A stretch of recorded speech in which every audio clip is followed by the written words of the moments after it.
friends, welcome back, or welcome if you're new here. My name is Stacy and I am the Chapter Conundrum, and I am here to kick off another vlog. 2 weeks in a row. Who is she? I don't usually do that, but I enjoyed vlogging last week, so I thought it would be fun to vlog again this week. See you guys through my progress to the end of the Long Walk Readathon and the Key Mark Monster Hunters Ball Reading Challenge. Mouthful. But definitely figured you guys would enjoy it following along to the ending. My plan this week is very ambitious reading wise. I'm not sure it's going to happen. My library loan timing may not work out. So there may be some changes to make it a little less ambitious, a little more manageable, and something I can access on audio. But we will play it by ear. We are kicking things off with Mere Sight, Green Rider 5, which was supposed to be July's read-along book. I don't know what I was doing in July, but apparently it wasn't reading all the read-along books I should have been reading, because I've read several of them now this month, and I'm still trying to catch up on read-alongs and buddy reads. But I digress. I am about 234 pages into this one so far. Really enjoying it. It did kind of take a little bit to get reoriented into this world, because the ending of book 4 makes some changes. Some things happen and you didn't really know what was happening until you kind of got a little bit more situated in this one. But now that I know what is happening, I am enjoying it. I am currently on space 9 on the board on my second lap, which is the bonus for your spooky season movie. This is a 700 and whatever page, I don't know exactly, 700 and something anyway. And it's going to land me on space 16, which is a regular gain square for my team. So I know that that's going to be happening. After that, we shall see what I have time for, what library loans come in, all that jazz. But yeah, hope you guys enjoy joining me this week, and hopefully I get a lot of reading done. We'll see.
So remember how earlier I was talking about rejigging my TBR? Yeah, I definitely decided to go ahead and do that. So my original plan was going to be to finish the game board through twice, to get the big, like, finishing the lap 1,000 points twice. But that's just not going to be feasible at this point. It is now Tuesday night, so I have Wednesday, Thursday, Friday to read, I think. Yeah, and I have read a pittance in the last 2 days. Like, I am still working on Mere Sight, still only like 250 pages in.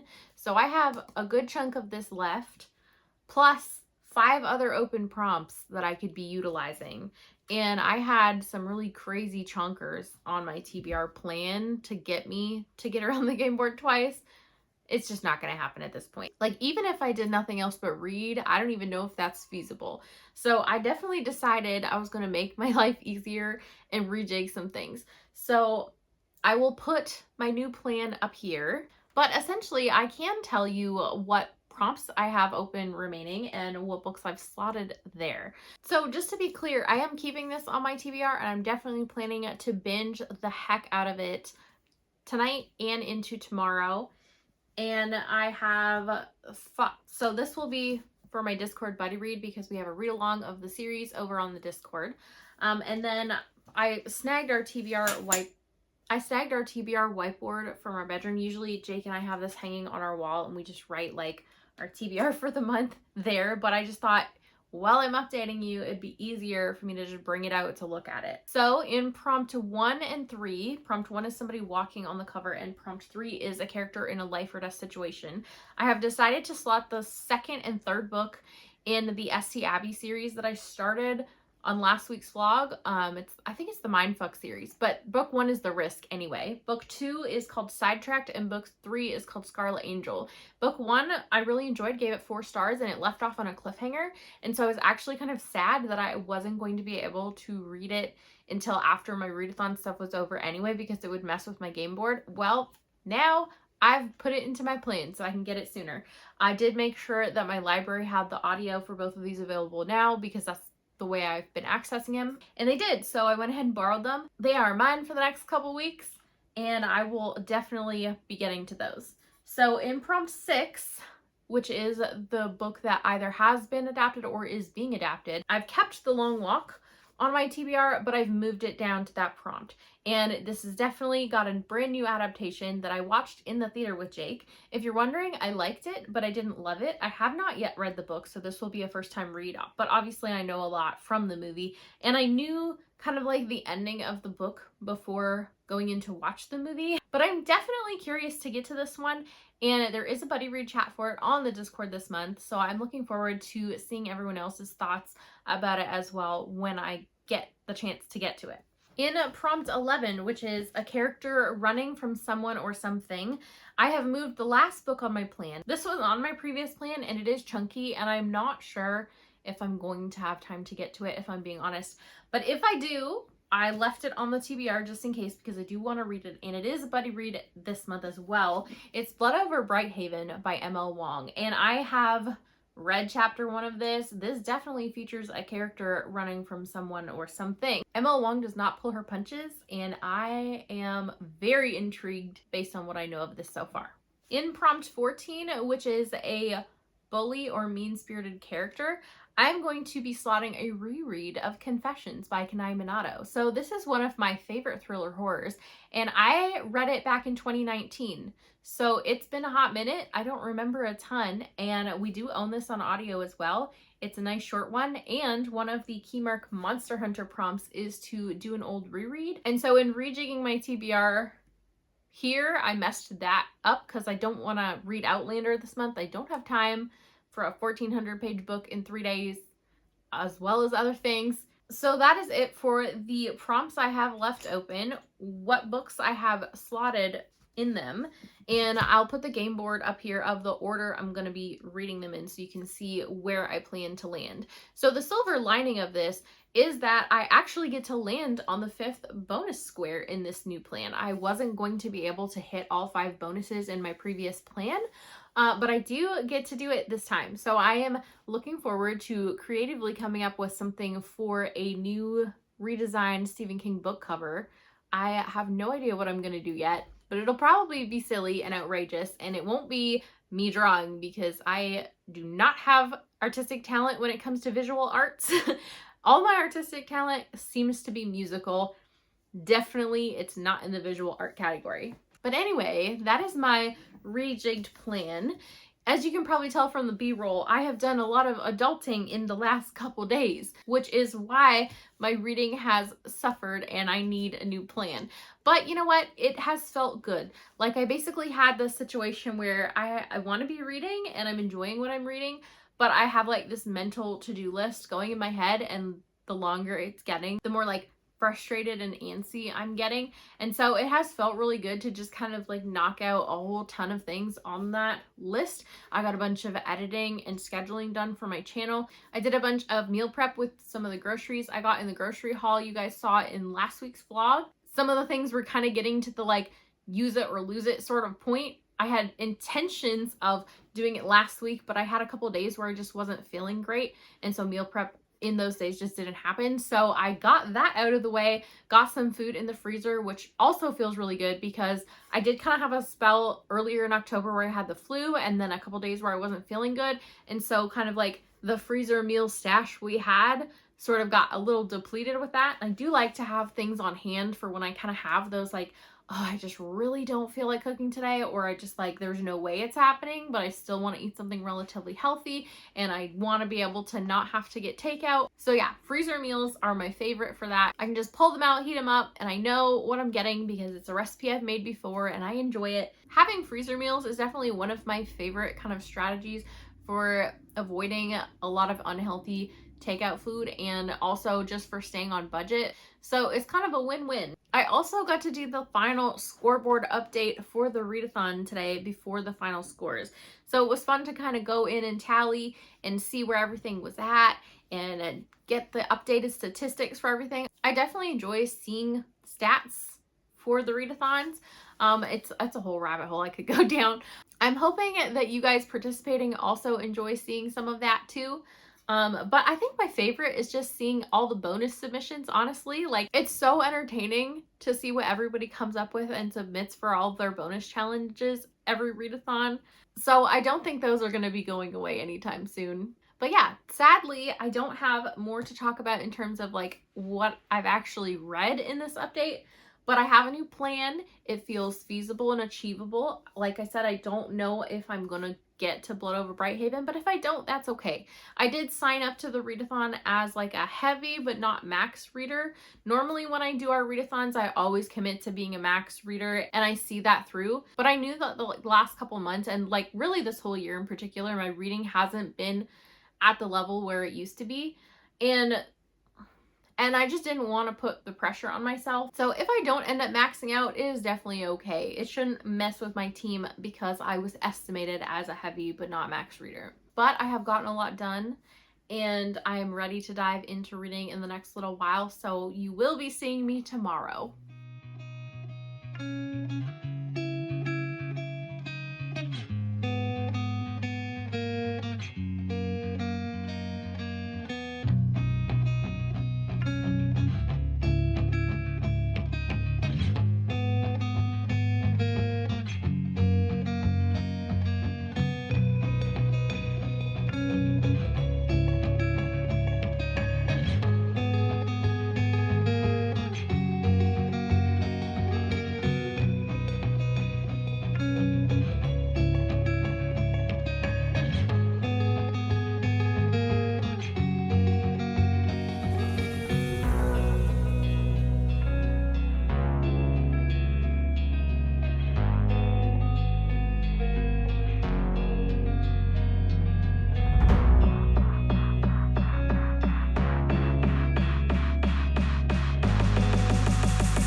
Thursday at lunchtime, which means it is the 30th, which means I have a day and a half. It is now officially crunch time. But I'm happy to say that I'm here to check in with you guys because I have finished Mirror Sight finally. I really enjoyed this. I'm going to give it a 4.5-star rating.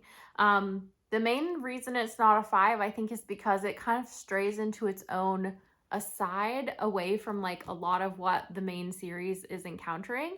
And I was more kind of invested in like what's happening with like the overarching thing with the main series. So while I still really did enjoy this, I just wanted more of like other character perspectives or like more falling action in here to kind of like tie this back a little bit more. But also this was a very emotional read at times. Like I definitely had moments where I was tearing up, and I definitely was also like compelled and interested in this one after a while. It just kind of was a slower build to get there. It took me a while to kind of get oriented in this story because it did change things up from where book 4 left us. And so yeah, it just took a hot minute to kind of get oriented. But like that's pretty much all I can tell you. It's pretty hard to talk about without spoilers, being that it's book 5 in a series. And also, if you don't know, this series, Green Rider, follows our main character Kerrigan, who is being expelled from her school at Celium. She's on her way home and she encounters a Green Rider who is a messenger of the king, pierced by 2 black arrows and being chased. He begs her to take up his mission and deliver the message to the king, and she accepts, and then she is being chased down while trying to deliver this message, and things expand a ton from there. But yeah, overall, really liked this series, which is kind of a bit of a surprise because I'm not usually huge into like older fantasy, but now these entries are like newer. I think this one came out like 2010s maybe? Let's see. 2014. So yeah, it is definitely a little bit newer, though it still definitely has like those classic fantasy vibes to it. Oh, the other fun thing I can say is that there is a character in here named Starling that reminded me a whole lot of Glokta and definitely felt inspired by Glokta. So that was kind of fun. A nice little Easter egg homage to some Abercrombie fans. You don't see him nearly as much as you do Glokta in First Law, but just a fun mention. So now that I am finished with this, I have gotten to log a fairly big gain for my team because this is a chunker. So a lot of page points, and it landed me on, I think, square 16, which is the regular gain square. So I will put a picture of the board to show you guys where it was. And it also helped me finish my 3rd werewolf prompt for the Monster Hunter readathon. So I have earned my werewolf badge, which is a Little Red Riding Hood, which I think is kind of clever. But yeah, so very excited about that. It's officially crunch time though. I have a day and a half left with a lot left to read. But my back is kind of sore, so like I'm just propped up on the couch with my heating pad on it. So basically like my to-do list is done, my body is done, and everything is kind of aligning to where I should just be able to binge read a ton in the next little while. The only real adult thing I have to do is to cook dinner, which will give me leftovers for tomorrow night as well. So I'll do that later. But yeah, otherwise my plan for the next day and a half is just to read and sleep. And I'm going to be picking up my next book, The Long Walk by Stephen King. So obviously it's fun that I'm reading The Long Walk since we're doing the Long Walk readathon. But I did watch the movie when it came out with Jake, and I did like know the ending of the book before that. So the movie, I don't know like how much it tells me about this book because I don't know how well it was adapted. I know the ending of the movie is all different. But yeah, so curious to dive into this one, see the original, and chat about it with people in the Discord. And I do have the audio for this, and it's narrated by Kirby Hayborn, which is Jake's favorite narrator. And I've enjoyed his narration for things like the John Cleaver series by Dan Wells.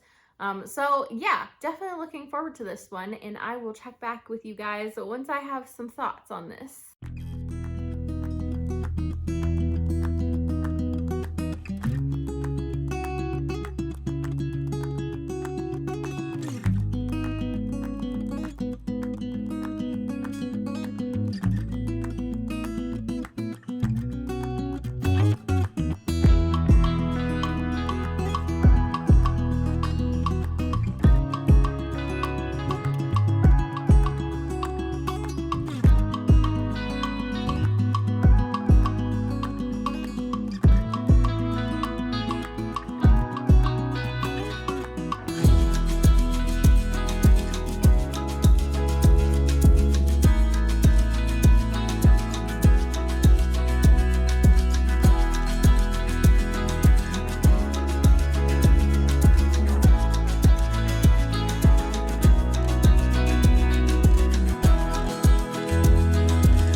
Okay,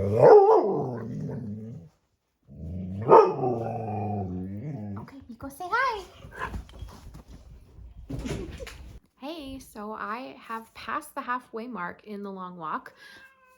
Come on, Tink. I am finally cozied up this evening without distractions. I made dinner. I played FETCH with Ozzy, which I'm sure you'll see in the B-roll. He was driving me nuts. He did not want to sit still while I was reading, and I was not feeling a W, so I decided to take him out in the yard and play, which worked out well. Since then, he's chilled out and has been letting me read. And Jake is also now asleep for the night, so definitely I am able to fully concentrate. So onto the book. I am liking this, but not loving it. So I have some thoughts for sure. So first up, Kirby Hayborn does the audio, and he does a really good job narrating this. I'm definitely enjoying listening to this. The one thing I have noticed is that the audiobook does not include the chapter headings, which I think is a little strange. So it's something you may want to look at if you plan on doing this solely on audio. Also, I do have a bit of a public service announcement. So the introduction of this is like King writing about the importance of using his pen name Bachman, but he completely spoils the ending of Running Man in here, like in detail. So just be aware of that. If you have plans to read Running Man, maybe skip the introduction to this, or maybe make sure you read Running Man first. I don't know. But yeah, just be aware that there is like a massive spoiler just right in the introduction here. So this definitely throws you into the deep end of the story. It doesn't give you any real context up front. You're just kind of thrown in and figure it out as you go, which is not my favorite format. But in this case, I had seen the movie, and I was really glad that I had watched the movie before picking this up, because I'm enjoying it a whole lot more for having watched the movie first and having the context and understanding as to like a better picture of what's going on, because I'm able to kind of like pay attention to the details more instead of like trying to piece together what's happening as much. So yeah, in that regard, definitely glad that I've seen the movie. The other thought I had is that I was pretty surprised at the amount of inner monologue in here that includes like random sexual content. So the movie like had some, but this has a lot, especially in the first chunk. And it's not really my cup of tea, but also like it's fine. There are also some like random comments that feel like homophobic or at least xenophobic. So just be aware of that if you're gonna pick it up. It is definitely feeling like it's a product of its time. I mean, this was 1979. So like go in with the understanding that this was written back then. Attitudes were different.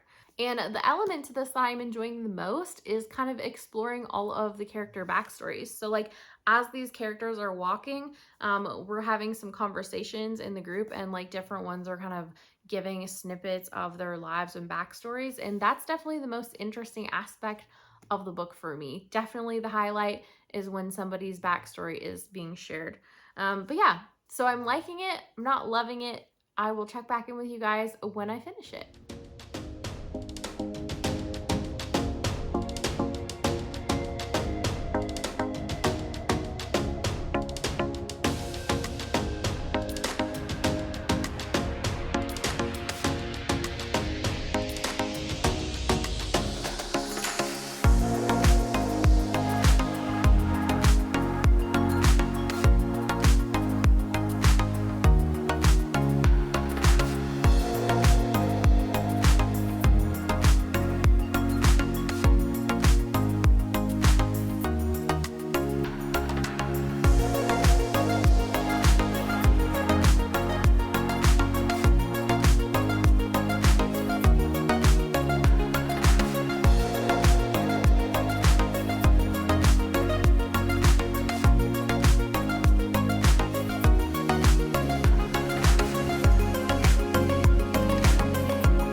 it is late, but I have finished The Long Walk. So I did end up enjoying this one, but really nothing in the last half changed my mind about like my overall thoughts or feelings. So this makes a lot of sense as like a commentary on conscription or just like being forced into the military service. And in some regards, like a lot of the dialogue or a lot of the comments in here are chilling viewed through that lens. And I think that's like the intention of it. So like if that's the case, then it did achieve its goal. But in terms of like enjoyment in the last half, like it was tricky because as the mental state of the contestants or the walkers deteriorates, a lot of the like straightforwardness also deteriorates. And it's kind of like this toss up of like, are some of the things in here just pure nonsense to kind of like showcase the deterioration, or is there like a deeper meaning but it's kind of encoded?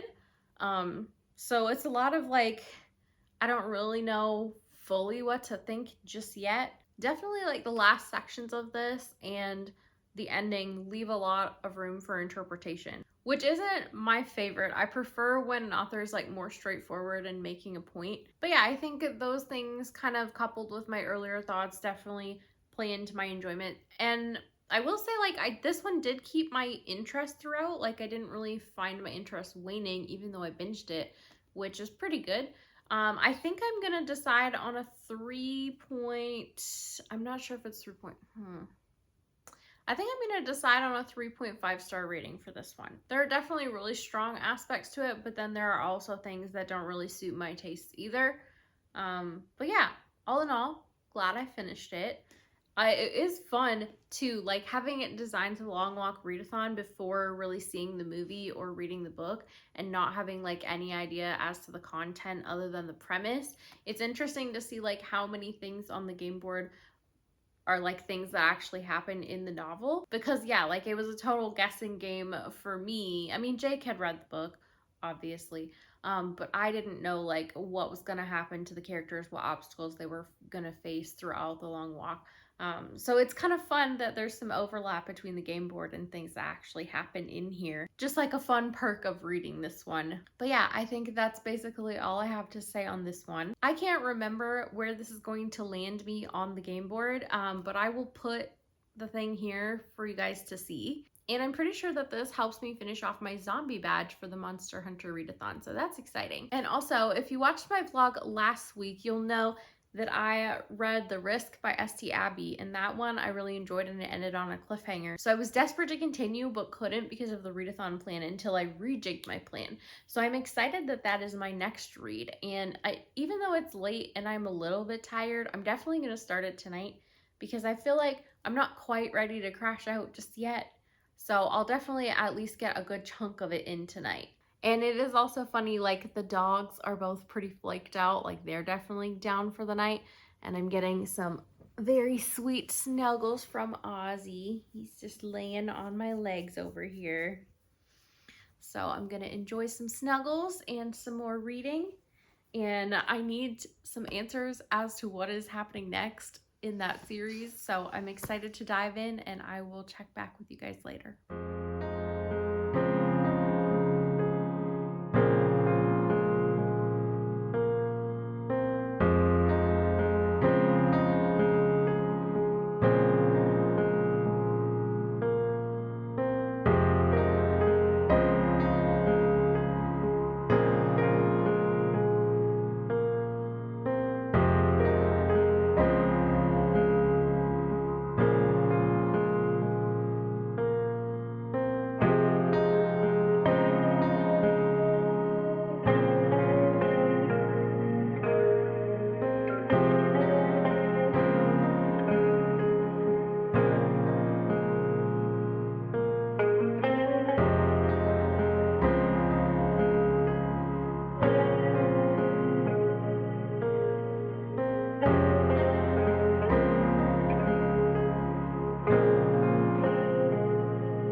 So I have stayed up and binged through the entirety of Sidetracked by S.T. Abby. And also, first of all, this one also ends on a cliffhanger. So now I'm in a situation, I'm going to bed for sure because it's late, but I think I have to like at least start the next one in bed, which may keep my brain more awake than I should be at this hour. Thankfully, I don't have anything to do tomorrow other than read. So there is that. I can sleep in. But yes, I've really enjoyed this one as well. Also giving it a 4-star rating, just like the first book. I found this one just as entertaining, and I was appreciative that it moved the overarching plot forward for sure. We did get some answers, or I guess like some partial answers. So basically like some answers, but without context so far. And so I still have things that I'm curious about.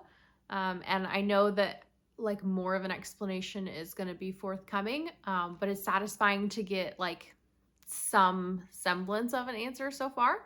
The tension has thickened considerably. Definitely, I feel like by the end of this series, it's going to be like through the roof. And this is definitely a series that I probably should have been aware of, like planning to binge. But thankfully, I should be able to get to it all in like fairly quick succession. My plan is to read book 3 next.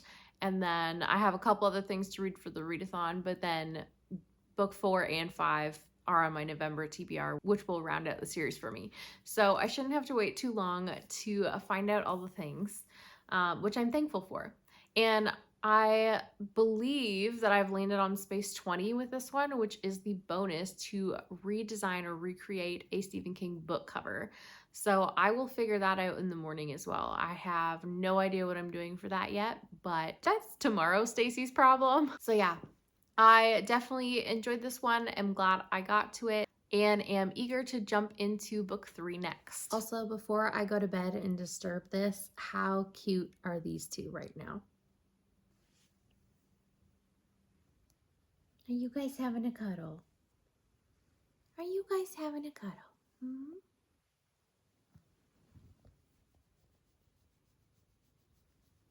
Are you having a cuddle? Oh, you just want a belly rub. Okay. Hey, it is the next morning and I apparently have some very needy dogs. One is... Noelle, can you squeak later? Come on. Good girl. Thank you. Yes, thank you. Good girl. Good girl. So, I am happy to say that I got some sleep, first of all, and that I ended up binging through Scarlet Angel once I woke up. I did start it in bed last night and at least get like the first few minutes, but I crashed right away. So I just had to restart it when I got up. But yeah, definitely enjoyed this installment in the series. So I definitely felt that now that I'm done with this one, I do have a better idea of like the scope of the story, where we're going. I definitely have this foreboding sense that I have a feeling I know what the third act conflict is going to be, probably introduced in the next one. And it is going to be a doozy if I'm correct. But I could be surprised and it could be wrong. I'm not sure. Otherwise, there's not a whole ton I can really tell you because it is the third book in the series. Other than that, I definitely thought that the trend of like getting some answers, but also like not the full scope of those answers is continued. So while you do feel like you're getting some kind of satisfying reveals, not everything is just answered for you. So there is a bunch of mystery kind of like propelling you through the story. And that's definitely one of the most enjoyable parts of this series for me so far. And we also got some reveals in this one that were some kind of like unexpected surprises. And I'm not too sure how I feel about them yet. I think I just need to like see how they play out in the rest of the books to like really make a full decision. Mainly I was just surprised. And I'm kind of like waiting to form full feelings, but like I'm not opposed to it yet. It's just not what I would have predicted. So yeah, definitely enjoyed this one. I think I like book 1 and 2 slightly more. So I think on that basis, it stands to reason that my rating should be a 3.75 star. I still definitely really enjoyed this one. And it has me excited for things to come, but yeah, it wasn't quite as good as book 1 and 2 for me. But yeah, definitely eager to continue with that one. Books 4 and 5 will probably be some of the first reads I have in November. And I have moved on to my reread of Confessions by Kenai Minato. And I'm glad I decided to reread this one. So I originally read this back in 2019, and it has been a hot minute. I have forgotten a lot of details. Like, I'm only on page 23 so far, and already I'm like, oh my goodness, there's so much that I had forgotten. Like, I remembered the overarching gist, but there was a lot of detail in here that I completely had forgotten about. So yeah, it's gonna be an interesting reread. I definitely also like have the most vivid memories of chapter 1. And if I'm already feeling that way in chapter 1 still, it's gonna be surprising to see how the rest of the book goes. Like, is it gonna be something that kind of like comes back to me as I dive into it and actually read it? Or is it gonna be kind of like the experience of reading something new because I've forgotten so much? But yeah, we shall see. And when I had talked about the premise of this, I couldn't remember how much you knew up front or like how much you found out early. So now that I'm like 23 pages back into this, I can tell you with confidence without spoiling anything major. So essentially in here, you follow a school teacher teaching her final lecture to her kids. She's deciding to retire early because there's been a tragic accident. Her daughter has passed away at the school. So she was kind of in a situation where she's a single mother, and she had arranged for after-school care for her daughter, but the provider of that took ill.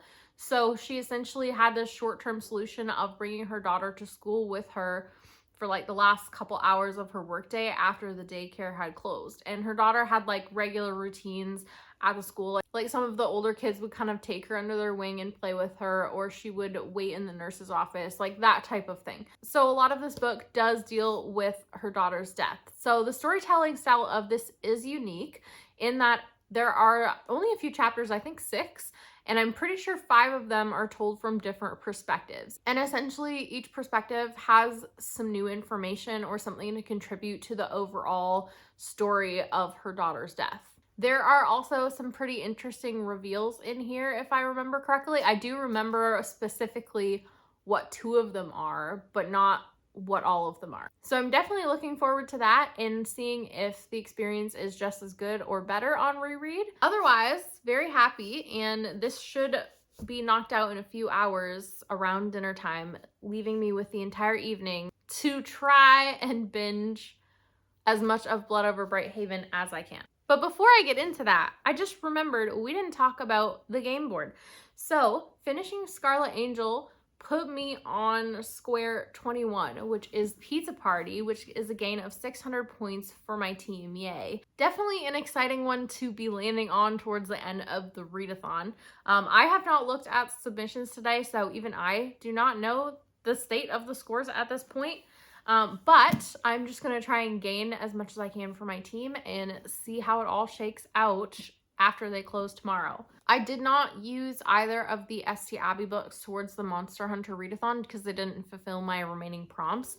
But Confessions will be towards that. And then my final book, of course, is going to be Blood Over Brighthaven. Now, do I think I can get this and Confessions read before midnight when it's already the afternoon? Probably not. But with Long Walk, I can read as much of this as I can and then log it as a DNF with the amount of pages I read and just do whatever the game board says to do with that. So that is my plan. If I do somehow miraculously finish this before midnight, that would be fantastic because it would also let me max out the Keymark readathon. But thankfully, even if I do 14 out of the 15 Keymark books, like, it's okay. It's not a competitive readathon. It's pretty chill. Like, if I don't earn my final badge, I will be okay, you know? So yeah, the main thing is I am jumping into books that I'm going to be enjoying for sure, as one is a reread and one is ML Wong. So on that basis, and knowing that I have nothing else really that I have to do today, I am excited to get back into reading. So I have decided what I'm doing for my recreation of a book cover. I'm gonna do like the famous Annie Wilkes picture, but like with my own little recreation. So the only thing I had that was like olive green with a collar is like this shrug sweater thing, and it's like got these like fancy clips in the front, so I've got it on backwards. I did not have a gray scoop neck tank, but I had a black one. So I figured like that's close enough. I don't have the right necklace, but we'll just do it without a necklace and maybe I can Photoshop one on. And then I think in like the iconic photo, she's got like bangs or like she's got some volume going on in her bangs and they're like clipped. Hang on. Clipped to the side.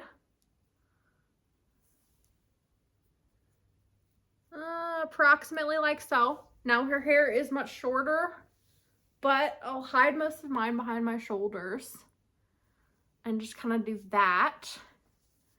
Gotta fix this nonsense. And then of course, the most iconic of all, you need the knife. So let's see if I can recreate the face. I think I need more teeth showing, more forehead wrinkles, like maybe I also need some lighting. That could help.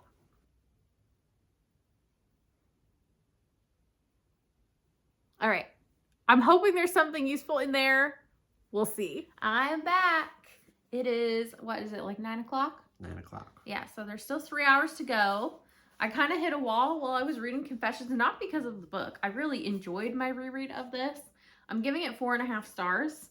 I completely forgot how unhinged some of the moments in here were. Like, I remembered the one at the end of chapter 1, but I had forgotten about the ending. Like, I remembered vaguely, but I didn't remember everything. And like, yeah, so enjoyed that. And then I also really enjoyed some of the like periphery perspectives more on my reread. Because the first time through, I remember really enjoying the teacher POV that you're introduced to in chapter 1. And like, I liked the other POVs, but I didn't love the other POVs. This time, I enjoyed like pretty much all of the POVs. So that was interesting. The pacing is a little like uneven, I would say, which is maybe why it's not a full 5-star read. But yeah, definitely still one of my favorite thrillers. Held up on reread, enjoyed it. Happy to say that I did eventually finish it, even though it's like several hours later than I thought I would. But the bonus is, even if I start another book, I can still get a decent amount of points for my team, logging it as a DNF based on where I am on the game board. So even if I don't have many pages to log in the next 3 hours, I will at least get some board points. And Jake is here because he is off work. Obviously, it's 9 o'clock. And I'd say off work. I worked all day today. The hell? Yeah, I'm in like off for the day. But yeah, how'd your game board go? And how did your readathon end up wrapping up? I did a lot better than I expected. I was hoping to maybe get like 12 books. I've read 18 books. Yeah, that's good. A lot of them were super short, and I had to change a lot of things. I had a DNF, and then I had a thing where I was reading Trader God on Spotify, but then I forgot that I didn't have hours, so I got halfway through that. I had to technically DNF that, so I was like... And then today I was scrambling because I started Road Work by Stephen King, but then realized it didn't fit any of my remaining prompts. I was like, damn it. So I had to scramble to find this, which is a reread, which, oh well, it was very short, but I finished it. It's my 18th book, and I'm calling it quits, and I'm watching some horror movies because it's Halloween. Yeah. What did you rate your reread of this? Same as the first time I read it, 3.5 stars. Okay. It's Augustina Bathrica, and her 2 other horror novels are excellent. The Flesh and The Unworthy, right? Yes, and this is her short story collection. It's 20 short stories, and they're very, very short. A lot of them are forgettable, but some of them are very good. But it's kind of a mixed bag. What's your favorite one in the collection? Oh God, I gotta find 20 of them. One of the best ones in the collection is called The Continuous Equality of the Circumference, which is about a girl who literally wants to become a circle. Oh boy. And it's very interesting and very creepy, and I liked it a lot. Does this story collection have magical realism moments? You won't like it. Yeah, that's kind of what I figured. It's horror. Yeah, but it has like some magical realism woven in, right? Well, I feel like horror and magical realism can kind of go hand in hand at times. But I think the hallmarks for me of magical realism are like the characters are not reacting strongly to what's happening. Whereas in horror, you can have that, but the characters are strongly reacting. And also with magical realism, you never tend to get an explanation, whereas with horror, you sometimes do and sometimes don't. So to me, they're distinctly different for those reasons. Well, I mean, I guess some horror you get answers, some horror you don't. Yeah. Either way, you won't like this. Don't read it. Okay. But you might. I might. No, the audience. Well, you said you. Yeah, because I'm talking to the people watching. Well, then, whatever. I'm trying to watch my movie. She's like, hey, come film a vlog clip with me. I have a dog hair in my mouth. Don't you have reading to do? Yeah.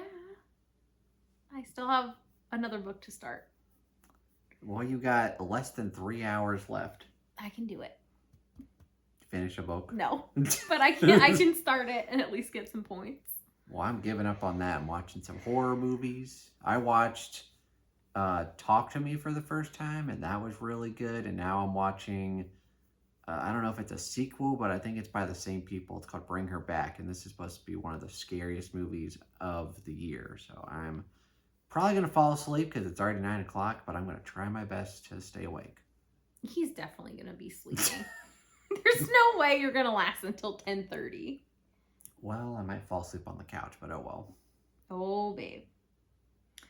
Well, I forgot to tell you guys, I finished my book cover bonus, and that turned out kind of fun. I was very, low effort. I completely creeped Jake out with my Annie pose.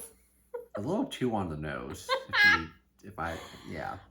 I mean, looking at it like a direct comparison, there are some things I could have done better. And then also, I could have spent, forever on the photoshopping and made it so much nicer looking. But, I wanted to do it quickly.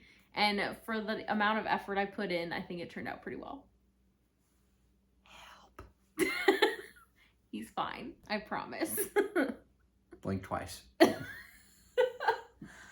Oh, dear. But anyway, that all turned out. Did you get to submit all your bonuses? I didn't do the bonus for the book cover. Okay, but you submitted all the ones you landed on? Mm-hmm. How many did you land on? 4. Okay. I did all 5. I did the movie, Jack-o'-lantern, the walk, and the poem. I'm surprised that they didn't react when you said the W word. It's too late. No. I think he's just too busy watching the cat over here. But anyway, it is time for me to finally go start Blood Over Brighthaven. I'm just gonna, yes, it's technically a DNF for a long walk because there's no way I'm gonna finish it before midnight. But I'm gonna choose to also view it as a head start on my November TBR because I do really want to read it while there's still an active buddy read chat for it on the Discord. And Sword of Kaigen is one of my all-time favorite books. So I am sure to enjoy it. Just put it on 6 times speed. I don't even think that exists. It shouldn't. But also, I have the audio on hold for it from the library, but it hasn't come in. And I own the paperback, so I may just start it physically. And then, if I'm finding that I don't want to read physically, I might spend a credit on it because I know you will also read it at some point. But if not, that's okay. I can also just read it physically. It's been a hot minute since I've read a book with my eyes. Yeah. Yeah. I think that might be part of my challenge next year, actually. We have these fun bookmarks from Ian's bookstore. What's it called? Inglenook Books. And they came with our, blind date with book boxes. But they're a reading log bookmark that you can write, the title, the date you finished, and your star rating and color in stars. So I may do a thing at some point, once I'm through most of my goals for this year, to start and see if I can read 20 physical books within a set time because there's 20 slots on the bookmark. I thought about doing it for a readathon, but then I'm I don't need that much incentive to power through 20 books in a readathon typically. So using it for books I'm reading with my eyeballs could be fun because then I'll actually get to look at the bookmark as I'm using it. So that's a thought. I may start that next year. We'll see. All this talking, you could be reading. I'm going to read, all right? Bye.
officially midnight, therefore November 1st, so I have to stop in terms of like readathon. I'm gonna keep reading because I'm still wide awake after being up so late yesterday, but I do have to make note of my page count so that I can submit that number of pages for the readathon. So if you're curious, I got to page 122 in here. I'm definitely not as fast a physical reader as I am with audiobooks, but that is okay. I am definitely enjoying this so far. I am liking that there's a lot of like social commentary in here and that it's somewhat subtle. Like it's pretty obvious if you are an empathetic person, but then also like it doesn't overtly state things. So this is kind of like what I wish Babel was more like, I guess. But yeah, definitely really enjoying this so far. Definitely interested in the characters and invested in the story. Curious to see the plot develop more for sure, because I feel like at this point we've just spent a lot of time getting acquainted with everything in here. And I definitely know that ML Wong is going to do something to rip my heart out at some point. I can definitely predict something along those lines like coming at some point in here. But so far, so good. I'm definitely really enjoying this and really invested in it. And I am managing to read it physically just fine. So definitely don't need the audio. The font in the indie edition is pretty cool. I don't know if the traditional published version is going to keep that font or like get a more standard one. I'm not sure. But it's cool that the indie one has a different font. It's pretty easy on the eyes and it doesn't feel like there's a ton of text per page, so it is like reading kind of quickly in comparison to a lot of other epic fantasies that I might try and read physically. And before I forget, I'll show you the bookmark that I was talking about in my last update. So we have a couple of these that were included in our Inglenook boxes, and I think they're really cool. I'll definitely make use of them at some point. I'm just thinking I might make it like a project for next year because I do have a pretty set TBR for the end of the year this year in terms of accomplishing some goals and stuff that I've wanted to get done. So yeah, thinking about saving the space to log on them for next year. Jake is definitely enjoying his movies, though he definitely fell asleep as predicted. And I'm not going to wake him up because if I do, then he may not go back to sleep. Once his sleep is interrupted, he has a really hard time falling back asleep a lot of the time, and he has to work in the morning, so I'm definitely not risking that. But I am glad that he's getting to enjoy some horror movies because it's been a hot minute since he's watched any, and he used to do that a lot. That also sets me up nicely to stay up reading late with the lamp on without bothering him, though, so that's a win. It's a good time for me to be reading a physical book, I guess. So in terms of the readathons, I'm gonna be able to log 122 pages of this as a DNF and gain some extra points for my team, so that's good. And then with Monster Hunter, I didn't finish all 15. I finished 14 out of the 15, but it's not a competitive one, and I had a lot going on early in the month between having my family visit and having the flu, so like I'm really not mad. And the prompt of this is for like a book you previously DNF'd, and this was one that I had started intending to buddy read it, and then my buddies kind of dropped out of the buddy read because they had things come up, and then I was like, well, if no one else is reading it right now, I'm not gonna read it either. So I had previously read, I think, like the first 100 pages maybe, and then decided I had other things on my TBR that I needed to get to because I was already behind, so put it aside. So I was definitely enjoying it back then. The DNF wasn't because I wasn't liking it. It was just like it wasn't top priority when it no longer was a buddy read. But anyhow, I didn't have a lot of other books that I had DNF'd that I was like excited to go back to and pick back up and read. And everything else in that category that I like want to be reading is equally long and dense. So that was a challenging prompt to start with for me, and I couldn't have rejigged my TBR to make it happen. So I am totally okay with just accepting that I didn't finish it and just got to 14. I am also happy to say that October has been my best reading month of the year so far. So I finished out 19 books, DNF'd one, and then started this. And page-wise, I think it's a little bit over 7,500. And I think my best month ever was like close to 9,000. So just a rough idea, like in comparison, it's not been like my best month ever, but it's been like a very good solid month and my best month this year for sure. I had been reading a lot less this year compared to what I normally do. Like, I think the last several months I've read like 5 books or less. So it's definitely felt really nice to just like solidly dive back in and do a ton of reading and like get in the readathon spirit. I always love that I'm able to kind of smash through some reading goals, and I also love getting to watch all of our friends and people who are participating also smash through their reading goals. So that's definitely been fun this month, and thank you guys for making the readathon such a fun experience and enjoying it with us, because creating one for ourselves just doesn't have the same appeal as creating one for all of your friends. So yeah, now that the actual like reading time allotted for the readathon is over, I think I'm gonna take a little bit of a break, catch up on logging things for the scoreboard, because I have no idea of the state of the scores at this point. I haven't looked at it since yesterday. I mean, by the time you're seeing this, it's going to be too late, but the submission form like is still going to be open until I think 1 p.m. tomorrow, my time. So there is still time for people to submit their books. I do that on purpose because I know that Halloween night, like there's a good chance people could be busy with their kids trick-or-treating, or just maybe like really wiped out after having to work and trick-or-treat and like get their kids in and out of costume and like sort through their candy with them and stuff. So I just figured, okay, I'm going to leave it open a little bit on the 1st. And that way, anyone who had like a really busy night doesn't have to feel like it's one more thing they have to remember to do. Like, especially if they were finishing an audiobook, driving, or walking their kids around tonight. So, like, updating all the scoreboard stuff isn't going to tell me, like, who's going to win necessarily. But it's still going to be interesting and fun for me to see, like, who's in the lead currently. Obviously, I can't really tell you guys anything. But it's going to be a fun announcement, I think, once all the submissions are in, and then I can do double checks to make sure like people didn't submit the same book twice and like get extra points that way, you know, that kind of thing. But yeah, it's kind of like a bittersweet time to be thinking about that too, because it means the readathon's over. But then on the other hand, I also am a little bit relieved because it means a lot more mood reading, or like being able to read my TBR in whatever order I want and not necessarily have to think about how it works with readathon strategy, because I am more of a mood reader for sure. And while I can generally successfully follow TBRs, like once I do it for so long, it just gets to a point where I'm like, okay, I don't want to do a TBR anymore. I just want to read what I want to read, or I don't want to be reading if I'm not reading what I want to read. So in a way, it's good that way, because I had kind of started to feel a little bit of that sort of fatigue like towards the end of the month, especially because I've been in more of like a romance mood, and like nothing else on my TBR that was left was romance. This is actually my stack of like my November TBR, and I do have a romance on here, so I'll probably get to that fairly early in the month.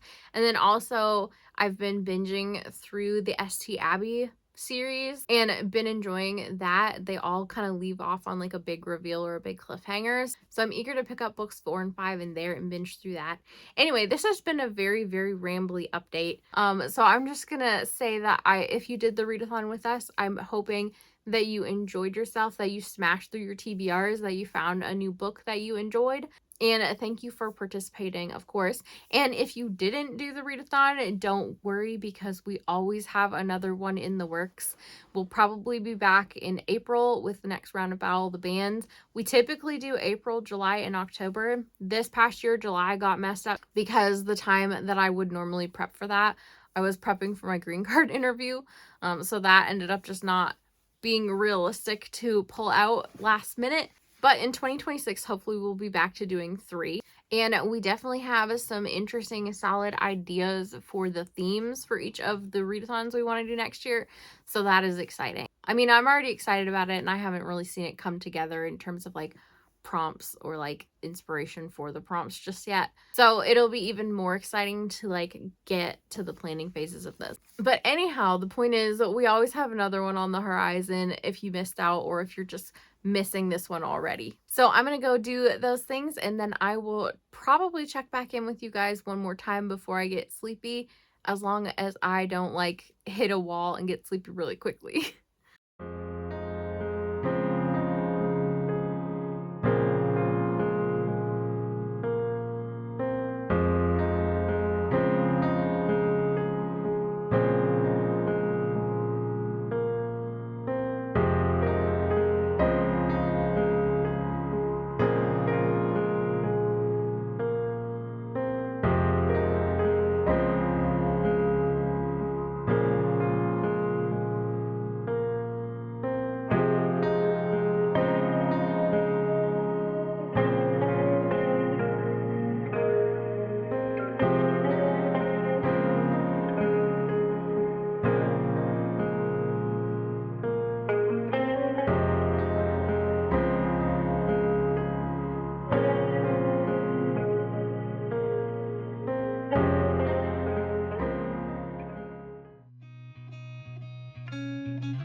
Sunday evening, and that means that I am here to close out this vlog. Now, I have not yet finished Blood Over Brighthaven, but I have passed the halfway mark, and definitely this has already made me emotional. I pretty much at this point like can't foresee this not being a 5-star read based on the first half. Something would have to like drastically go wrong in the second half of this for this not to become a 5-star. I'm definitely pulled in and invested. And I think since I checked in with you guys last time, I've had a lot more information and reveals that have dropped and things that I was not really expecting, but that makes sense given the start of the story. So they're satisfying, but also devastating at the same time. It's kind of a weird, tumultuous, emotional roller coaster. But I mean, that tracks for ML Wong for sure. I was hoping to have this done sooner, but I also knew that reading yesterday, which was Saturday the 1st, was going to be a challenge because I knew I was going to have to spend most of the day looking at the scoring spreadsheet for Long Walk Readathon to generate the stats and to do a bunch of double checks, especially because the scores were so close when we closed things out. And I'm glad that I did take the time to do a lot of double checks because I did find some things. Like I had found somebody was missing like their 1,000-point lap bonus. And I had also found a few instances of like people had logged the wrong square. And also one case of a duplicate book that I had to remove. It was enough that all the captains were on pins and needles all day as I was doing my double checks because I kept finding more things and awarding more points where they should have been. So I had everyone stressing that their ranking was going to be switched and under threat. But it was a lot of fun. I'm so glad that the teams ended up scoring so closely to each other. I definitely feel like anyone could have won that one in the end. Like the last week, the scores were crazy. But anyway, Saturday, I knew I was going to have to do that and probably wouldn't have any reading time, which definitely was the case, especially because I had a few things to do around the house. And then today, I have had a little bit of reading time. I think I left off on page 122 on Friday. So yeah, I've read like 150 pages today, but I also had a bunch of stuff to do around the house and catch up. I finally made my banana chocolate chip muffins, which I'm sure you've seen in the B-roll. My bananas were approaching like use it or lose it territory, so I'm glad that I got that done. And I had just also been putting off a lot of like stuff around the house during the readathon that it felt really good to catch up on. So like I got all of our laundry caught up and I vacuumed and just like a bunch of random stuff. But that did mean that I wasn't able to finish this, which is okay. You'll find out how it ends up going for me in my wrap up, or if you're on the Discord in the Buddy Read chat. I've been getting some sweet snuggles from Miss Tink on the couch as I read the last couple hours, although she looks very grouchy that I picked her up, doesn't she? But yeah, that is definitely all the progress that I'm going to be making this week. So I figured I would close out the vlog here. As always, thank you guys so much for watching. Don't forget to hit like and subscribe on your way out, and have a great day. Bye.